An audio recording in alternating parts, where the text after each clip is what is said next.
할렐루야. 오늘 추수감사절 예배에 하나님을 향하여 예배하고 감사하기 위해서 오신 여러분을 축복합니다. 지난 수요일 날은 포항에서 지진이 나서 많은 피해를 입고 이재민들이 발생하는 일들이 있었습니다. 이 사건으로 인연해서 우리 수능시험 일주일 연기되는 일도 일어나게 되었는데 정말 대한민국은 그래도 지진에서는 피해가지 않을까 생각을 했던 생각들이 이제는 잘못됐다라고 하는 것이 느껴질 정도로 한국도 지진의 안전지대는 아니다라고 하는 그런 생각을 갖고 우리가 경각심을 가져야 될 때가 되었다고 생각을 합니다. 그럼에도 불구하고 우리는 오늘 하나님께 감사하기 위해서 주님 앞에 섰습니다. 이 앞에 많은 우리 오곡백과 또 여러 가지 과일, 또 꽃, 이런 것들이 장식으로 나와 있는데 예배부원들이 요즘은 좀 지혜를 많이 짜내서 몇 분이 이렇게 하는 것보다는 우리 전 성도들이 최소한도 1년에 한 번은 제단 장식을 감사한 마음으로 하는 것이 좋겠다라고 하는 그런 아이디어를 내서 속별로 다양하게 이렇게 준비할 수 있도록 진행을 해준 것에 대해서 참 지혜롭다, 감사하다 그렇게 생각을 합니다. 여러분도 보기에 좋죠? 여기 다 써 있는 게 각 속에서 무엇을 준비해서 장식을 했는지 표현해 주는 그런 내용들입니다. 아프리카에 가면 테이스트베리라고는 그런 과일이 있다고 합니다. 우리 스트로베리, 브루베리, 리드베리, 라즈베리, 아사이베리 뭐 이런 것들은 우리가 많이 들어봤는데 테이스트베리, 맛베리라고 그렇게 해석을 할 수 있겠죠. 근데 이것은 별로 알려지지 않았는데 그 과일은 왜 맛베리라고 했을까, 테이스트베리라고 했을까 쭉 찾아보니까 누구든지 일단 이 과일을 먹으면 입맛이 바뀐다고 그래요. 그래서 맛베리, 테이스트베리라고 그렇게 부른다고 하는데 이 테이스트베리를 먹고 난 후에는 무엇을 먹든지 맛이 달콤하고 좋아진다는 거예요. 심지어 테이스트베리를 먹고 몇 시간 후에 신과일을 먹어도 달콤함을 느낄 정도로 그렇게 아주 맛이 강하고 또 다른 맛도 우리의 입맛에 좋도록 변화시켜주는 그런 역할을 한다고 합니다. 어떤 생각을 했냐면 약방의 감초라는 생각을 했어요. 이 테이스트베리를 얘기를 들으면서 그래, 한약을 먹을 때 단맛을 주어서 먹기 좋게 해주고 또 약효도 증가시켜주는 이 약방의 감초와 같이 테이스트베리가 그런 역할을 하는 과일이구나 라는 생각을 하게 되었습니다. 그러면서 우리의 신앙생활의 테이스트베리가 과연 무엇일까? 그것만 있으면 신앙생활 전체가 행복해지는 것, 심지어 힘겨운 고통을 당할 때에도 그것만 있으면 우리의 이 고통도 달게 감당할 수 있는 그것이 무엇일까? 생각해 보니까 바로 감사가 바로 신앙의 테이스트베리라고 그렇게 볼 수가 있겠습니다. 우리 마음에 감사가 가득하면 어떤 일을 당해도 불평과 원망이 사라집니다. 마음에 슬플 때도 감사하게 될 때 슬픔을 잘 감당해 낼 수 있게 됩니다. 마음이 무거울 때도 감사하게 될 때 마음의 짐을 가볍게 할 수가 있습니다. 실망하는 상황에서도 감사하면 실망이 희망으로 바뀌어지는 역사가 일어나게 된다는 것입니다. 여러분, 범사에 이 감사의 테이스트베리를 먹고 사시기를 바랍니다. 우리가 어떻게 하면 감사의 테이스트베리를 먹은 사람처럼 살 수 있을까? 우리가 어떻게 하면 감사를 넘치는 그런 삶을 우리가 살아갈 수 있을까? 세상에서 제일 멋진 사람은 바로 은혜를 아는 사람이라고 합니다. 그리고 그 은혜에 대해서 감사를 할 줄 아는 사람이 가장 멋있는 사람이다 라고 그렇게 말하고 있습니다. 그런데 이것이 말로 하기는 쉬운데 생활에 옮겨 실천하는 것은 참으로 어려운 것이고, 더군다나 오늘 우리 하나님께서 명령하신 것처럼 감사함을 넘치게 하라 라고 하셨는데, 감사를 넘치게 한다는 것은 그리 쉬운 일은 아닙니다. 그러나 감사가 그 마음속에서 넘쳐 흐르면 감사가 생활화될 수가 있습니다. 11월 추천도서인 평생감사라고 하는 책에 나오는 한 이야기인데, 미국 텍사스에 한 성공한 실업가가 있었습니다. 그런데 이 사람은 젊어서 술과 여자에 깊이 빠져가지고 거의 폐인이 되다시피 하고 죽음 직전까지 이르렀다고 합니다. 그런 상황에서 극적으로 예수님을 만나게 되었습니다. 그리고 완전히 새로운 사람이 되었고 사업을 해서 크게 성공하게 되었습니다. 그는 자기 인생을 돌아보면서 하나님의 은혜가 너무너무 감사해서 하나님 감사합니다 라고는 단어를 100만 번이나 썼다고 그래요. 하나님 감사합니다 라고는 말 속에 자기의 모든 마음을 다 담아서 100만 번이나 하나님에 대한 감사를 썼다고 합니다. 이것을 책으로 내려고 출판사에 찾아갔습니다. 책 제목을 물었어요. 출판사에서. 그랬더니 100만 번의 감사. 책 제목이 너무 아주 사람들 마음에 꼭 와닿는 그런 제목이라 출판사가 호감을 가지고 딱 원고를 펼쳐보니까 거기에 100만 번의 감사 이야기가 다 들어있는 줄로 알았는데, 써있는 내용은 하나님 감사합니다, 하나님 감사합니다, 하나님 감사합니다가 100만 번이나 써있는 거예요. 그래서 이게 책 제목은 참 구미가 당기고 근사하고 그런데 책으로서의 가치는 없겠다. 그래서 어느 출판사도 책으로 내겠다고 제의해오는 것이 없어 결국 출판은 되지 않았다고 합니다. 그런데 그분의 의도는 삶 속에서 일어나는 모든 일에 100만 번이라도 감사해야 하며, 그것이 인생의 축복과 성공의 비결이라는 것을 사람들에게 알리고 싶었다는 거예요. 감사 생활, 감사하는 일, 이것이 바로 인생의 축복의 비결이고 성공의 비결이다 라고는 사실을 알리고 싶어서 다른 얘기 하나도 없이 하나님 감사합니다로 100만 번을 써서 책으로 내보려고 했다는 거죠. 보네포라고 하는 신학자는 사람은 감사를 통해서 부유해질 수 있다라고 그렇게 우리에게 가르치고 있습니다. 감사하는 곳에 언제나 삶의 부유함이 일어난다는 사실을 믿으시기를 바랍니다. 넬슨이라고 하는 분은 감사는 고마워하는 마음과 소중히 여기는 마음, 경외하는 마음이며 그 마음을 행동으로 옮기는 것이라고 이와 같이 말합니다. 소중히 여기는 마음이 있을 때 감사가 일어난다는 거죠. 요즘 제가 병원을 좀 다녔습니다. 그랬더니 아내가 이제 같이 동행을 해서 제가 치료받는 동안에 밖에 앉아서 거기 이제 왔다 갔다 하는 환자들을 이렇게 볼 수 있는 그런 기회가 있었대요. 이제 자녀들이 부모님을 모시고 오는 경우들이 많이 있었는데, 거기서 느껴진 것, 많은 분들이 보여지는 것들이 그 자녀들이 부모님을 함부로 대하더라는 거죠. 짜증을 내가면서.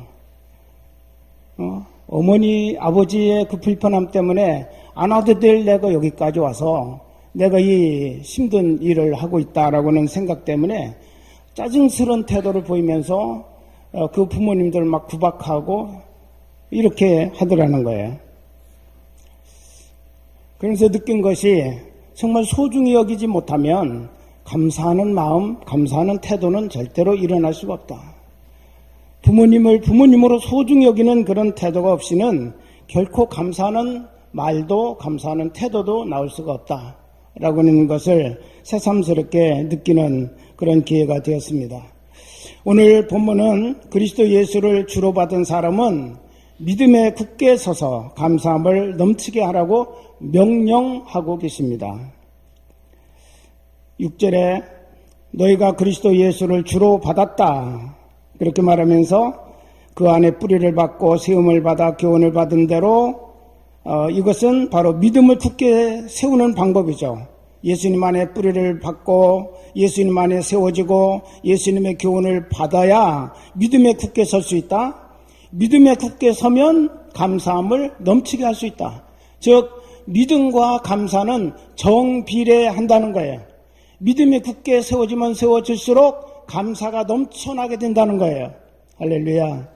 그래서 믿음의 열매는 감사다라고 그렇게 말할 수 있습니다. 여러분, 어떻게 감사가 넘쳐나게 할까? 우리 어린아이들을 보면 쉽게 깨달을 수 있습니다. 어린아이들이 태어나면 처음에는 말을 못하죠. 그러나 귀는 빨리 열립니다. 엄마가 아이를 안고 계속 대화를 시도합니다. 반응은 없어도 그 아이가 대답은 안 해도 엄마는 계속해서 아이를 대화의 상대로 삼고 계속 이야기를 해주고 책을 읽어주고 이렇게 합니다. 가족들이 곁에서 응답이 없어도 대화를 시도합니다. 그러면 어느 날 말문이 열리고 말을 시도하죠. 어설픈 단어를 구사합니다. 단어 하나도 제대로 표현을 못하지만 그러나 일단 말문이 한번 열리면 이 아이는 계속 말을 시도해요. 그러다 보면 단어가 정확하게 표현이 되고 문장이 만들어지고 점점 발전해서 완벽하게 의사표현을 할 수 있도록 발전되어 나가게 됩니다. 말을 듣다 보니 그 안에 많은 단어들이 쌓이고 그것이 내 속에서 차고 흘러넘쳐서 결국 말을 하게 된다는 것이죠. 감사도 마찬가지입니다. 여러분, 우리 안에 지금 불평거리, 원망거리, 보는 것마다 다 불만족스러운 것들, 이런 것들이 많이 있어서 내 마음에 감사가 들어갈 자리가 없지만 억지로라도 계속 우리가 감사하고 감사할 생각을 하게 되면 이 감사가 쌓이고 쌓여서 불평, 원망을 밀어내고 그것이 차고 넘쳐서 우리의 입에서 감사가, 우리의 삶에서 감사가 흘러나오게 된다는 사실입니다. 할렐루야. 그렇기 때문에 처음에는 감사의 생각을 자꾸 마음에 쌓으라는 겁니다. 감사한 생각을 마음에 쌓다 보면 감사가 입으로, 행동으로 흘러나오게 된다는 것이죠. 넘치게 하라라고는 이 말씀이 가장 중요한 말씀인데, 이 넘치게 하라는 말씀은 세 가지 뜻을 가지고 있습니다. 페리스 세오라고는 헬라어인데 누가복음 12장 15절에는 넉넉하다라고는 말로 번역이 되어 있고 마태복음 14장 20절에는 배부르다라는 말로 번역이 되었습니다. 즉 성도가 하나님의 은혜를 감사할 때 배부를 정도로 넉넉하게 하라는 말이죠. 여기서 배부르다라고는 말씀은 풍성함, 충만함을 얘기하는 것입니다. 하나님께서는 성도가 감사할 때 풍성한 감사, 충만한 감사를 드리기를 기뻐하십니다. 두 번째, 페리스 세오라고는 넘치게 하라라고는 이 말은 점점 더하라라고는 그런 의미를 가지고 있습니다. 감사하되 오늘은 어제보다 더하고 내일은 오늘보다 더 감사하는 그런 생활을 하라는 것이죠. 날이 갈수록 우리의 신앙이 장성해야 하고 거기에 맞춰서 감사도 더해져야 한다는 것입니다. 무엇이나 충만하고 넘치게 되면 흘러나오게 마련입니다. 여러분 신앙생활 얼마나 하셨나요? 여러분의 신앙이 그만큼 많은 연륜을 가지고 깊어졌다면 우리의 생활에 감사가 얼마나 그만큼 비례해서 더 많아졌는지 우리 자신의 신앙을 한번 말씀에 비춰서 우리가 점검해 봐야 될 것입니다. 내가 신앙생활은 오래 했는데 감사는 사라지고 불평이 많아졌다. 그렇다면 내 신앙을 다시 돌아봐야 돼. 하나님의 말씀이에요. 그래서 하나님께서 명령으로 말씀하신 거예요. 무엇이나 충만하고 넘치게 되면 흘러나오게 마련입니다. 감사가 넘치게 되면 하나님의 영광을 찬양하게 되고 기쁨이 넘쳐나게 되고 다른 사람을 도와주는데 인색하지 않습니다. 넘치는 감사가 모든 생활 분야에 확산되고 퍼져 나가야 합니다. 세 번째, 페리스 세오라고는 의미, 넘치게 하라고는 의미는 감사를 생활화하고 습관화해라 라는 거죠. 어떤 특별한 때만 감사하고 잊어버리고 지나가는 그런 감사가 아니라 생활 속에서 자연스럽게 감사가 만들어지는 존재가 되도록 하라라고 하는 것입니다. 즉 계속 하라. 범사에 감사하라고는 그런 뜻이죠. 감사를 한 번, 두 번만 하지 말고 이 감사를 생활로 계속하라고 하는 하나님의 명령입니다. 쉽게 우리가 하루를 돌아봅시다. 아침에 일어나서 하루를 허락하신 하나님께 감사드리고 밤새 나를 지켜주고 보호해준 우리 집과 침대와 이부자리에 감사하는 마음을 가져야 될 것입니다. 또 아침에 눈 비비고 일어나는 아이, 평안히 잠을 자고 건강하게 자라는 것에 대해서 감사한 마음을 품고 아이를 안아주면서 잘 자라줘서 고마워. 또 안녕히 주무셨어요 그렇게 얘기했을 때 먼저 인사해줘서 고마워. 어린 아이들에게도 우리가 감사를 표현할 수 있는 그런 자세가 있어야 된다는 거죠. 가족을 위해서 주방에서 음식을 준비하고 있는 아내에게 깊이 감사하고 또 소중히 여기는 마음과 존경하는 마음을 품고 아내를 안아주면서 우리 가정을 위해서 수고해줘서 고맙다고 하는 그런 감사의 표현을 하라는 거예요. 마음에 담지 말고 표현하라. 식탁에 앉아서 일용할 양식을 주시고 하루를 힘차게 출발하게 하심에 대해서 우리는 감사하고 하나님께 기도해야 됩니다. 이런 가정, 여러분 이런 가정은 하루가 시작되는 시간에 이미 감사 에너지가 폭발적으로 품어나오게 될 줄로 믿습니다. 감사의 파동이 일어나게 될 것입니다. 이런 감사로 충만하게 출발한 그 가족들이 어디를 가든지 감사 파동을 일으키는 사람이 될 거예요. 감사에는 에너지가 있다고 그랬습니다. 모든 것을 변화시킬 수 있는 에너지, 힘이 감사 속에 있습니다. 그래서 감사하는 그런 마음을 가지고 살아가게 될 때 내 환경, 내 삶, 내 주변에 파동을 일으키면서 변화시키는 큰 역사가 일어나게 된다는 거죠. 출근길로 가보면 이전에 무관심했던 것들에 대해서 이제는 민감하게 감사하는 마음을 우리가 가져야 될 것입니다. 출근을 위해서 버스 탄다면 아침 일찍부터 일어나서 수고하는 기사님에게 감사 인사를 할 수 있어야 됩니다. 자가용을 타고 출근한다면 교통 정리해주는 경찰관과 모범 운전사들에게 감사하는 그런 마음을 가지고 행여 서로 가까이 할 수 있다면 인사라도 할 수 있는 그런 마음의 여유를 우리는 가져야 될 것입니다. 그러면 출근길 불편한 교통 상황들이 짜증이 아니라 편안하게 받아들일 수 있는 하나님의 힘을 우리는 얻게 될 것입니다. 직장에 들어가서 상쾌한 마음으로 동료들에게 인사하고 감사한 마음을 전달하는 것. 그러면 여러분을 통해서 사무실 안에 감사의 파동이 일어나게 될 것입니다. 이것이 바로 하나님께서 삶으로 너희가 예배하라 라고 하는 그런 삶의 중요한 태도입니다. 혹시 내가 상사라면 결제 서류를 가지고 온 직원들에게 결제 서류 잘 만들어서 일이 쉽게 끝날 수 있게 해줘서 고맙다고 오히려 상사가 감사를 표현할 때 그 감사의 파동은 엄청나게 일어나게 될 줄로 믿습니다. 여러분 하루를 지났습니다. 저물 때쯤 되어서 오늘 하루도 무사하게 지낼 수 있게 돌봐주심에 대해서 감사하고 감사하며 살 수 있게 하심에 대해서 또한 우리는 감사하는 자세를 가져야 합니다. 잠자리에 들기 전에 오늘 하루 내가 감사했던 일들을 마음에 정리하면서 감사 기도를 드리시기를 바랍니다. 불쾌했던 일, 속상한 일, 걱정거리 안고 잠자리에 들어가면 안 됩니다. 그거는 잠 안 자겠다고는 스스로가 결심하는 것과 똑같은 거예요. 그리고 하루를 불행하게 마치는 그런 삶으로 하루를 마감하겠다고 하는 그런 자세와 같은 것입니다. 여러분 감사로 하루를 마무리 지으시기를 바랍니다.